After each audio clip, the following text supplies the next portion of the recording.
Welcome back, everybody.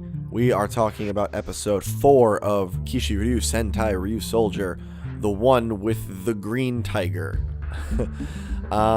This episode is primarily focused on basically Towa and Bamba starting to get to know our main team a little more. It's weird to say main team when they're all technically the main team, but you know what I mean. And the debut of Tiger Lance, our green Kishiryu, which is not a dinosaur by any means, but, you know, that standard has been gone since the first time we did dinosaurs. So, as far as an episode goes, the monster is quite fairly secondary to the entire plot. It's there, and it does give us a little bit of stuff, but really this is an episode about our team and their characters a little bit.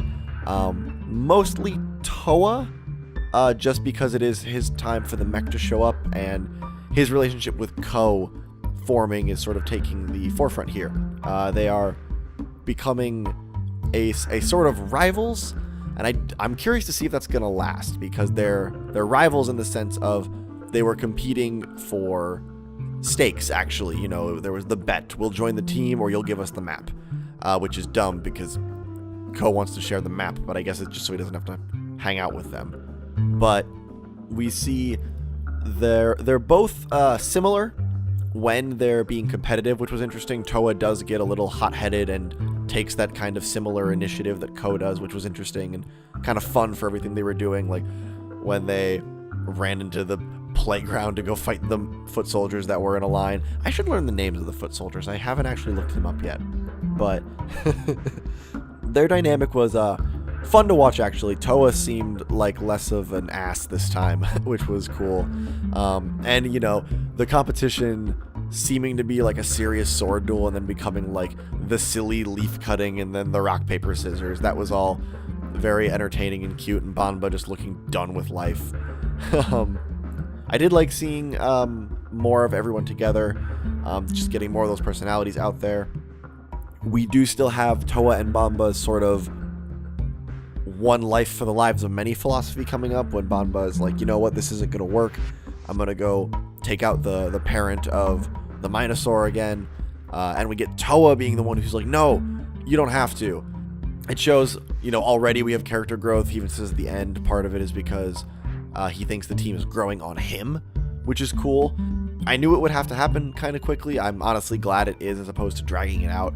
I didn't actually expect Bamba to find his Kishiryu at the end, which I don't know if it's meant to be Mill Needle or Mirror Needle. Overtime wrote as Mirror Needle. I've seen Mill Needle up to this point. It's not the Stegosaurus, but it's related to the Stegosaurus. But yeah, so like really they're just like up front, like, yeah, the black one next episode. But yeah, it was a little standard in a few ways. You know, it is just we have to introduce the new mecha and have the team join up. But what I'll say, you know, we've had 4 episodes. There's not a lot to talk about in terms of overall scope. But I do think that these early episodes that have to have these establishing tropes have still been interesting, and that's important. One thing I've really noticed is, you know, this show is doing things that plenty of other Sentai will do. You know, the parent who wants to be with their child, the team members who are hesitant to join or don't want to join, finding the mecha is a thing. All of the stuff in here is not necessarily a new element, but the show, I find, is casting it in a certain like tone and also just atmosphere, which I think is helpful. The music, I find, often drives a lot of this. It's a very epic kind of sweeping score that fits the fantasy motif of our knights, and I find it's given everything kind of a weight and a drama that in other Sentai would just feel like the same thing I've always seen.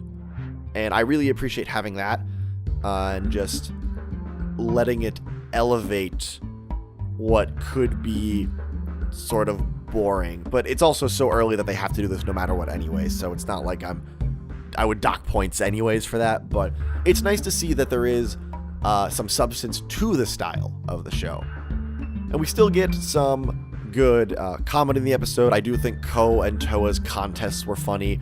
I thought the joke that ended the show with the map and the curry on it was actually a really funny ending note, especially with the way Ui's dad was acting, and like the kind of like matter of fact, yeah, you should definitely clean that up way he's talking. Action was good on foot, nothing incredibly standout, though it was cool to see Green and Black kind of full force, their transformations and everything. Their roll calls were great to get added, because I haven't said it on these videos, but the roll call is really good. Just the stock footage looks really great. The very dynamic movement of them all like jumping into the frame, and like it being very different per person, like the way they enter, between Tiramigo's roar versus like dropping in from the top and like going along Triken's blade. Things like that is really cool, and I like seeing that, and I'm looking forward to seeing all 5 of them do it together. Maybe next episode? I hope so. That'd be really cool. The mecha action was really good this time, and I say that because this was the first fight where I wasn't sure if it would hold up quite as well, because Kishiryuoh Tiger Lance looks a little bulkier. The leg pieces, I think it looks a little wider, and I wasn't sure if it actually would be harder to move in, but very quickly, a lot of like spinning, even with that sizable sword piece held in hand, as opposed to Triken's where it's more of like a wrist mounted thing. Like, still the movement looked very agile. It had to use a little more CG for the finisher stuff, but that finisher was dope, because when Towa is like, the asset of Tiger Lance is his speed, and then the jets all fired up, I was just like, oh my god, that is not what I thought that was going to do, and that's amazing. I really liked it. I liked that all 4 of them were still controlling it, even though it is just Red and Green's mecha, technically. I still think it's weird that we haven't seen Kishiryuoh Triken or Kishiryuoh Ankyros yet. I really do hope they get those in there, because I want to see if they'll, even though it physically won't be super different from 3 Knights, I'd really like to see if the fighting style will change. But, we have Kishiryuoh Mill Needle coming up, and 5 Knights is probably around the corner, which I'm excited about, but I do wonder if they'll actually go back to those simpler modes. I would think they would, to kind of sell the individual assets and show off the mix and match compatibility of the toy, but I guess we'll have to see.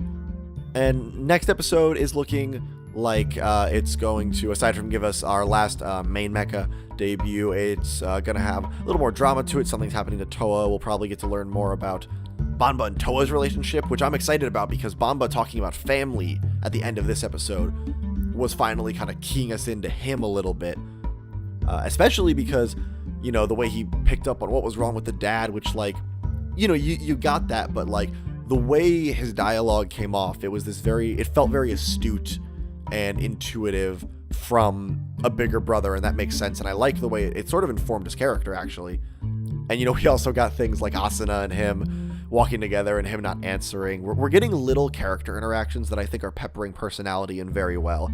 Like, I like the team, like all of them so far, which is good, because based on scans, it looks like a lot of like the new toys that have like cool weapons and armor are probably going to be thrown at Koh, at least in their debuts. I hope they get shared around pretty quickly.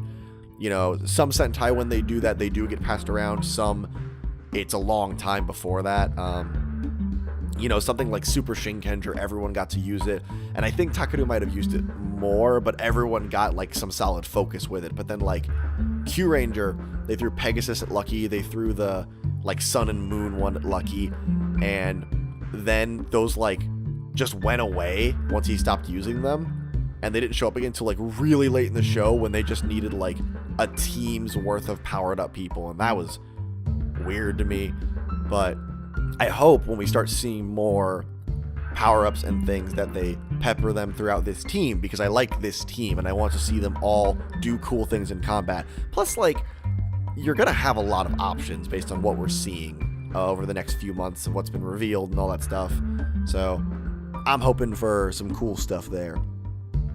But yeah, episode 4 was enjoyable. I think the show is moving at a reasonable and enjoyable pace.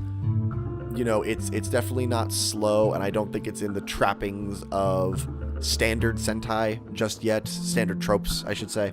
It's not moving at like a blazing pace, and it's not like revealing like grand new ideas every episode, but I don't think it has to do that as long as it can pace out the interesting things well. It has to stay interesting the entire time and know when to escalate. That'll be a big thing. Is this going to be one of those shows that suffers from that middle third nothingness gap that some toku shows can get into?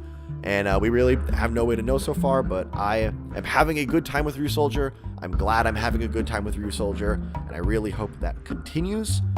But until then, episode 5 is on the way, when hopefully our 5 knights will finally be united. 5 swords for justice, full roll call. God, I hope so. But until then, thank you all so much for listening, and we will be back for episode 5.